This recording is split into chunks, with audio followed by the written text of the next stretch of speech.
Essa é a pergunta de todos os pais que enfrentam um problema de drogas com o filho. Como fazer com que ele aceite ajuda? Como motivar o filho dependente químico a aceitar ajuda? Para começar, eu preciso analisar a pergunta com você, porque já tem uma falha na pergunta. Segura até o final do vídeo que você vai ter a resposta que você está procurando. Mas como tudo que diz respeito ao papel da família na dependência química, é uma resposta contra-intuitiva. Então eu vou precisar construir com você essa resposta para que ela faça sentido no final. Vamos encaixar essa pergunta num outro tema extremo para deixar claro o ponto. Se eu pergunto para você, como que eu faço para motivar meu filho de 5 anos, que está exagerando no doce, a aceitar ajuda para parar de comer doce? O que você pensa? Eu espero que a resposta não tenha sido explica para ele, né, que comer tanto doce assim não é bom para a saúde e diga para ele visitar um nutricionista. Qual que é a questão aqui? É que essa pergunta ela define mal o problema. Como se o problema fosse o fato do meu filho de 5 anos não aceitar ajuda. A pergunta, como que eu faço, como que eu motivo ele a aceitar ajuda? Então está implícito que o problema é que ele não aceita ajuda. Mas na verdade ele nem reconhece o problema. Como que ele vai aceitar ajuda? Ele nem sabe que ele precisa parar de comer tanto doce. Então a pergunta certa seria, como que eu faço para fazer meu filho de 5 anos parar de comer tanto doce? Porque na verdade ele nem entende a necessidade de ele diminuir a quantidade de doce hoje. E aqui tem uma frase que contextualiza esse ponto, que é um problema bem definido, já é um problema metade resolvido. Essa frase é de um psicólogo chamado Graham Wallace, se eu não me engano. Que é isso, a importância de a gente definir bem um problema, porque aí já tem metade da solução. Dá para enxergar o paralelo aqui, certo? O filho usando drogas normalmente nem quer ajuda. Ele nem reconhece o problema. E se a minha pergunta é como que eu motivo ele para aceitar ajuda, eu vou querer dizer para ele que ele precisa ir num psicólogo, num psiquiatra, para parar de usar drogas. Eu vou insistir nisso. Eu vou argumentar a favor disso. E mesmo que ele aceite ir no profissional, que ele aceite a ajuda que você está oferecendo, ele não quer parar de usar droga. E aí o profissional não vai poder fazer muita coisa. Ele vai chegar lá no consultório, o profissional pergunta para ele, puxa, como que eu posso te ajudar? Ah, tô aqui porque meus pais mandaram, eles queriam muito que eu viesse aqui e vim. E por aí a consulta não vai muito longe. Então qual que é o problema? Para a gente ter um problema bem definido. O problema é que ele não quer parar de usar drogas. Esse é o problema. E não que ele não aceita ajuda. Ele não quer parar de usar droga. E isso nos leva para a pergunta certa, que não é a pergunta do início, como motivar meu filho a aceitar ajuda, mas sim a pergunta, como fazer para ele querer parar de usar drogas? E aqui a gente já tem, como disse a máxima lá, metade do problema resolvido, com a pergunta certa feita e com o problema bem definido. Porque com a pergunta errada, os pais muitas vezes gastam anos com tentativas frustradas de quererem fazer o filho aceitar ajuda. O filho até vai nos profissionais, às vezes passou já por N psiquiatras, N psicólogos, e o problema continuou gradativamente se agravando ao longo do tempo. E aqui eu vou direto ao ponto. Uma verdade humana.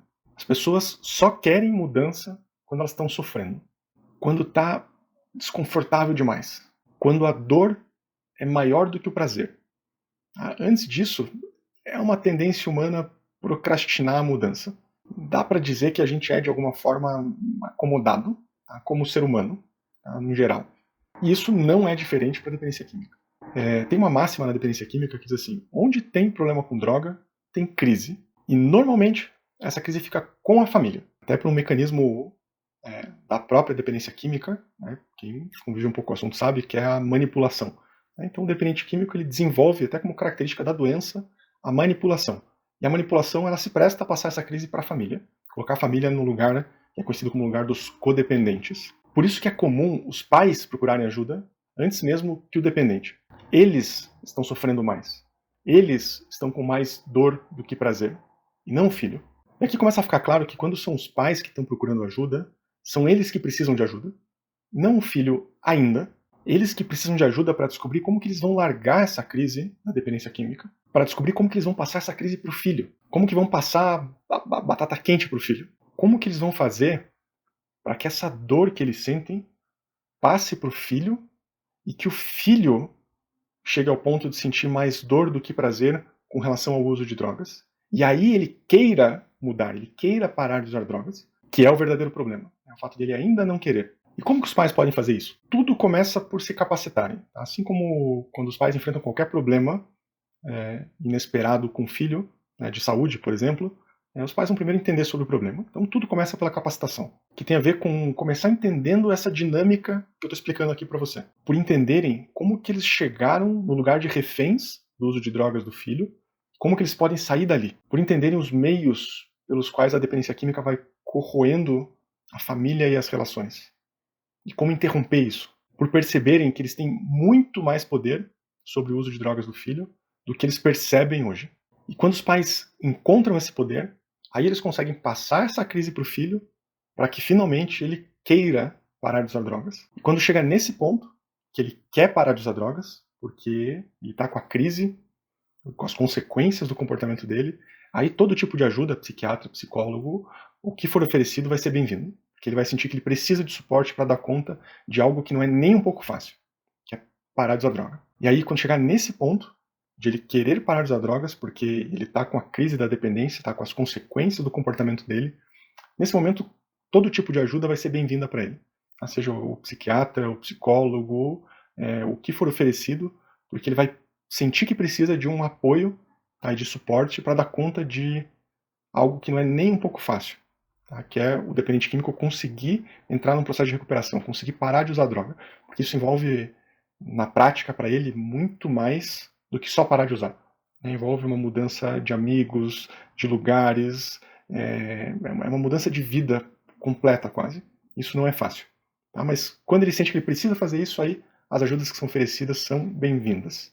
Parênteses aqui, foi com o objetivo de capacitar os pais nisso que eu criei o curso Filhos Sem Drogas, para que os pais possam ter acesso a um conhecimento que realmente faz a diferença para eles conseguirem tudo isso. Sobre o curso, tem um link na descrição do vídeo aqui embaixo, para quem se interessar tem todas as informações importantes.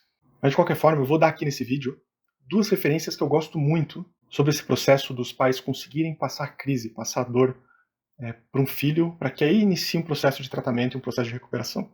Uma delas é a filosofia do amor exigente. Existem os grupos de amor exigente espalhados pelo Brasil e pelo mundo, e que os pais podem participar gratuitamente para encontrar esse caminho. Tá? É um grupo destinado a pais que vivem, hoje na maioria são pais que vivem problema de drogas com os filhos, mas é um grupo destinado a qualquer tipo de desvio de comportamento dos filhos. E tem esse livro aqui também, que é o meu preferido, sobre o tema, que conta a história dos fundadores do movimento.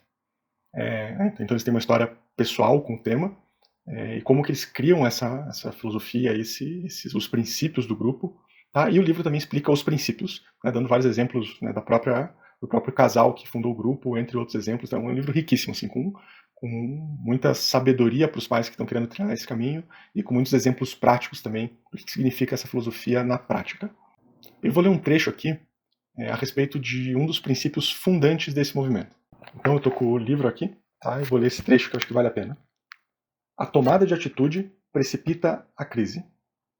A estratégia de ação do programa Amor Exigente baseia-se inteiramente no 7º dos 10 princípios, que é esse aqui. Tomar uma atitude, qualquer uma, e mantê-la com firmeza é o que faz desse programa destinado aos pais um programa difícil de ser totalmente cumprido. Manter com firmeza a atitude tomada é algo inusitado, estranho, e, em consequência, temeroso.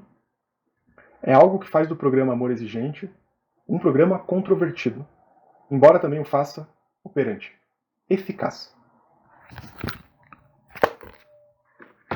Esse é um ponto-chave desse princípio aqui. É comum os pais falarem muito, o filho usarem muitas palavras e fazerem pouco. Né? Não ter muita atitude que dê suporte para essas palavras que os pais falam. Ou, no melhor dos casos, os pais até tomam algumas atitudes concretas, mas não conseguem mantê-las ao longo do tempo. E acabam voltando atrás. Por isso que eu digo que os pais precisam se capacitar e se fortalecer para conseguirem tomar uma atitude e mantê-la com firmeza, para aí precipitar a crise que vai fazer o filho querer parar de usar drogas. E outra referência que eu gosto muito é esse livro aqui, sobre terapia familiar para os problemas com drogas. Ele é um livro, obviamente, destinado a profissionais, né, terapeutas, mas tem uma orientação aqui bem específica que reforça essa ideia do amor exigente. Então eu vou ler um trecho pontual aqui de um capítulo, mesmo que fique meio fora de contexto, mas que é bacana para saber que isso está escrito num livro técnico, um livro que nasceu do maior estudo já feito sobre famílias e dependência química. Essa eu trouxe em texto aqui, porque é um livro que está em inglês, então está aqui traduzido, escrito do lado. Então o terapeuta deve se juntar aos pais contra o jovem com problema, mesmo que isso pareça estar privando-o de suas escolhas individuais e direitos, e mesmo que ele pareça muito velho para ser tratado dessa forma. Depois que ele estiver se comportando de forma normal, seus direitos podem ser considerados. Tá? Esse aqui é um recortezinho de um trecho de capítulo que orienta o terapeuta, que é um dos trabalhos que é feito com os pais no início do processo, quando os pais estão procurando ajuda.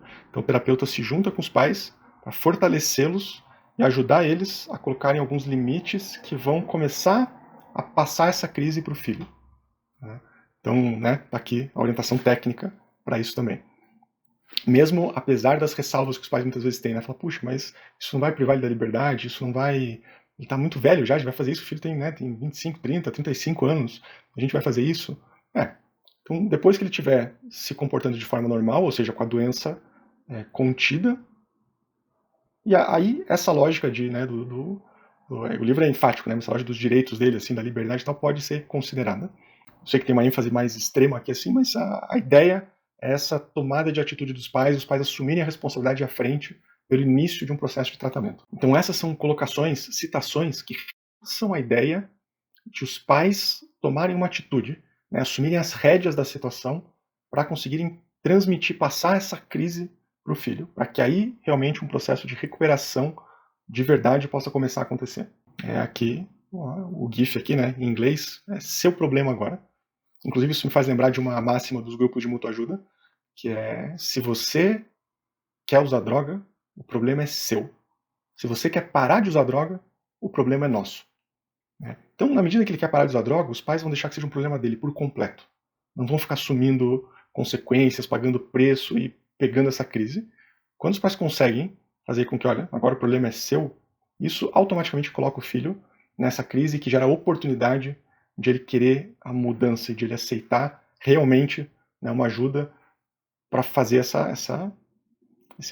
começar esse processo de recuperação que é bastante desafiador para quem desenvolveu um problema com drogas. Então, se você quer parar de usar droga, o problema é nosso. Aí a gente está com você. E aí os pais vão dar toda essa estrutura para lutar essa luta junto com o filho, e não pelo filho. E aqui deu para percorrer uma parte bastante importante dessa resposta, que não é a resposta para a pergunta do início, que é a pergunta errada. Não é como motivar o filho a aceitar a ajuda, mas é boa parte da resposta para a pergunta certa, para o problema bem definido, que é como fazer com que o filho queira parar de usar drogas. Um abraço e até a próxima.